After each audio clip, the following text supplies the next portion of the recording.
First Peter says we're to imitate Christ, right? And so he's writing to these people. These are Christians who are oppressed by the state, by pagan slave masters who are ruling over them with force.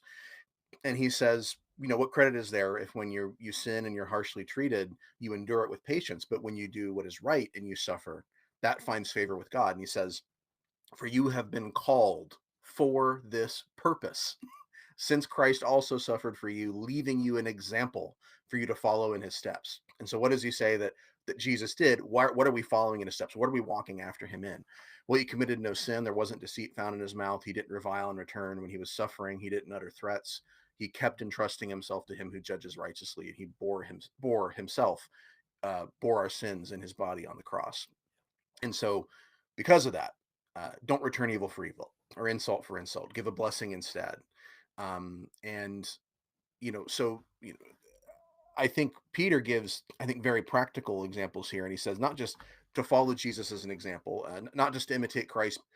When he was nice to tax collectors and prostitutes, which is great, but when he's beaten and crucified to death by his enemies. And so he's our example. We follow in his steps. And when we do so, Peter says, well, this will often actually be practical in turning away violence and aggression from us, but not always. And when it doesn't, even when it doesn't, we're to bless those who do evil to us so that we might also inherit a blessing. And so the way that I think people who are looking at Jesus and listening to the Sermon on the Mount, like Peter, are applying this stuff is very practical. And it involves loving our enemies by not killing them, by not doing violence to them, by actually doing good for them.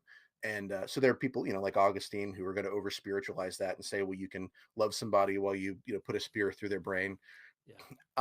And I don't see that in the New Testament, and I don't see that for at least a couple hundred years in the early church.